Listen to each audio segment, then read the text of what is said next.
So I've decided I'm calling this segment The Problem with New Nollywood. I'm going to split it into different episodes, and during each episode I'm going to take a movie that I think properly encompasses a certain problem I have with New Nollywood and use that movie as an example to properly explain my issue. So this is the first episode, and the movie we're using here is Living in Bondage 2019. Last year I saw Living in Bondage, the new one. While watching, I kept getting this feeling. It's the same peculiar feeling that I get every time I watch one of these new Nollywood blockbusters. Like a foul taste at the back of my tongue, as if I had just drunk expired yogurt or eaten stale bread. Something was wrong, but I just didn't know what it was. It was only after the movie ended that I came to understand what I was feeling.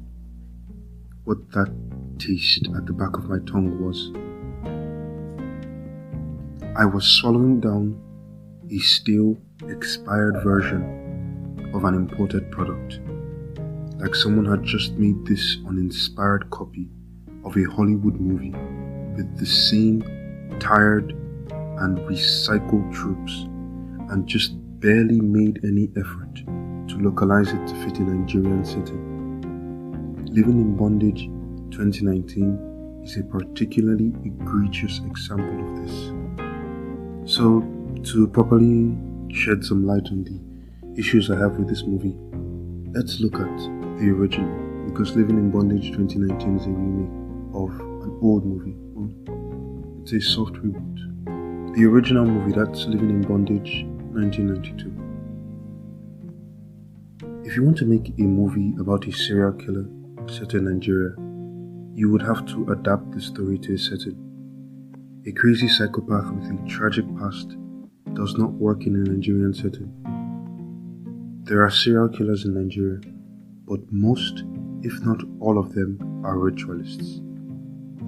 They belong to these very well-connected cults, and they are a huge problem in the country, which is why we have so many movies about them.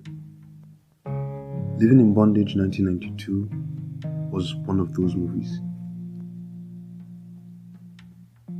It was praised for giving a realistic depiction of the lives of ritualists. It was a really good movie. So news of a sequel was very welcome. Living in Bondage 2019 was supposed to be a soft reboot, a sequel that would hit most of the same notes as the original, but still acknowledge the events of the original. What we got, in my opinion, was a waste of 10 million naira. My big problem that I want to focus on with this movie, in terms of the problem with New Nollywood, is the need for clean horror. New Nollywood wants to show us horror movies. They have the budget to give us pretty decent horror movies. But for some reason they seem to have lost the script that they would have used, despite the fact that there are actually a lot of good stories that could make great horror movies, even told with general African magic low budget movies. Yet, this new phase of Nollywood feels the need to clean up their horror movies to somehow make them more appealing to a crowd abroad. First, I need to make something clear. This movie looks great. It's something that can be said about any one of these new movies. They look really good. The lighting and the camera work is really well done. You can tell that a lot of the budget went into getting the right equipment and a well-trained crew to work with them. The locations are also pretty nice, and there are a lot of cool cars in this movie. However, all of that is just the eye candy. The real story is supposed to be about the horrifying evil hidden beneath all that bling. Yet this movie decides to focus on their flashy lifestyle and present a clean, inoffensive version of the cult to the audience. Their portrayal is so vague that they couldn't even give an actual form to the demon they worship. There are many low-budget Nigerian movies with very talented makeup artists that can create convincing practical effects. So why does your representation of evil look like the unloved stepchild of the black cloud from Lost? And I know our costume department needs a lot of work. I have to admit that there are more bad costumes in our movies than good ones. However, we still have a lot of very competent costume designers and set dressers. So why does your group of cultists look like some knockoff Illuminati that you can find in some generic Hollywood B-movie? The most important part of the original movie has been reduced to a 5-minute scene that barely anyone remembers. You don't want to show blood, so you opt for a black mist to steal the soul of your sacrifice.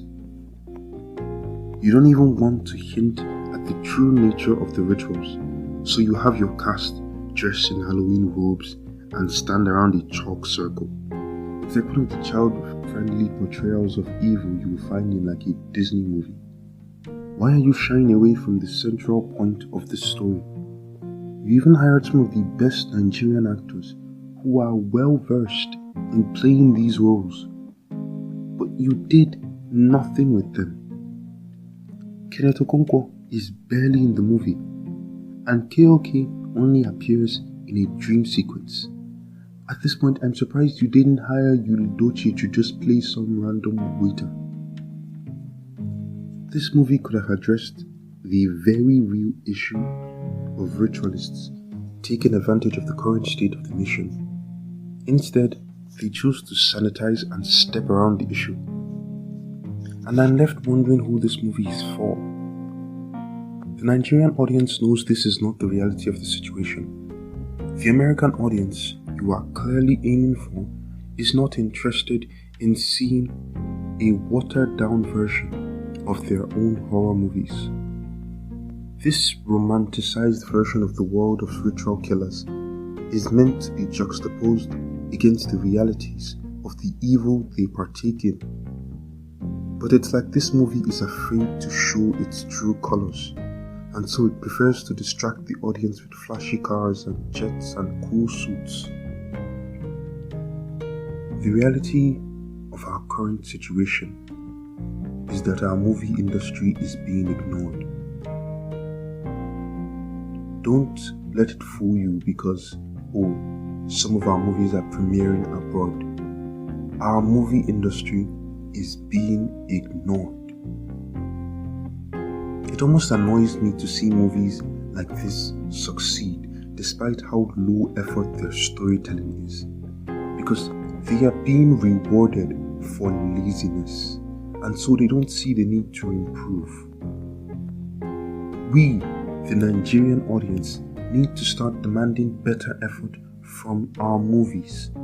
These half-baked stories should not be what we are showing the rest of the world as our Nigerian stories. The way our movie industry is right now, the best we are going to get from the audience abroad is an okay or good try, or okay, that was decent. It's never going to really inspire much thought or much interest from them. And it hurts because I know we can do so much better. We can tell stories that truly connect with the audience and show the audience abroad a new kind of story, a story that only Nigerians can tell. If you look at countries like Japan and Korea, they are taking the media world by storm. Their cultures, their art, their fashion is being adapted into pop culture because they provided something original. Everyone knows Squid Games. Everyone saw the movie Parasite. Everyone knows the anime and manga that have been taking over the world because they provided something that the entire world can look at and see as original. Most of these stories are stories that can only be told by them. Even Bollywood has remained in the way they are. Their style is still iconic to this day. We can do so much more with our stories. Just look at our music industry. Our artists are topping the charts all over the world. There is an originality in our music that our movies are seriously lacking. Just putting a few characters speaking broken English or pidgin as comic relief does not make you authentic. It's one of the reasons why AY's movies tend to annoy me a lot, because they are just very, very, very low effort comedies, entirely balanced on the very funny stereotype of a Nigerian in a foreign land. Right now, we are performing at the same level as those Nigerian characters you see in those old Hollywood movies named something like Mumbezi or Nzoba. That was before our actual names became popular, and then every Yoruba guy you see is called Tunde. If Hollywood doesn't bother to do a basic Google search to name those characters, you shouldn't copy them in giving such a hollow representation of Nigeria. You can make movies that people want to see. You have more than enough material for any comedy, action movie or drama that you want to make. Honestly, I just wish we would take advantage of this gift we have. If our politicians and big men are screwing us over in every other facet of life, it should not be in this one part, this part of creativity, that we should be screwing ourselves. We can provide media that isn't just mediocre. Our good stories are being wasted because they don't have the budget to properly convey them. And the budget is being wasted on stale rehashes of American stories. I just want to clarify, I don't just mean the movies in cinema. I mean a good chunk of the new movies that you find on Iroko TV or Africa Magic Organ, especially Iroko TV. There are some good movies, and I would love to recommend them. For now, I'm still going to go with the same example I put on the blog, Lionheart. Like I said, it's a good movie. It's a really solid story, well told. The movie also did a wonderful job when it came to casting everyone.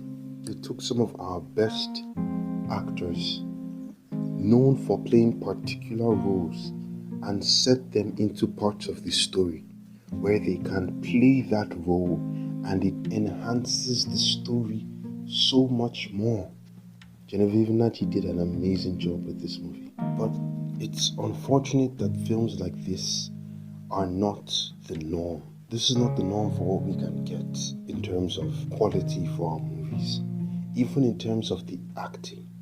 I've been harping on this script for so long now, but the acting is a different situation entirely, because our actors are now phoning it in. Some of our best actors are putting in performances that you wouldn't find on Africa Magic. Jemike is a really good actor, yet he is not acting anymore. What he does in these movies is basically just stand around and play the same character he has been playing for a while now, barely putting any effort into it. Ramsey Noah just plays himself. He just acts as Ramsey Noah. We have amazing actors in this industry. We have amazing scriptwriters, and we have amazing directors. I find it strange that they rarely ever come together with the right budget to make a worthwhile movie. But obviously, there are outliers. There are those movies that, despite everything, have managed to pull together everything they need to tell an amazing story. And those are the movies I would also like to highlight. I'll do a segment on them eventually. The main point of this is just, if we as, I hate saying this word, but if we as the next generation can come in, taking these fresh ideas that our current generation of actors are trying to infuse into the industry, taking all that and bringing the proper stories that we know can be told, our industry will be a force to be reckoned with. Thank you for listening.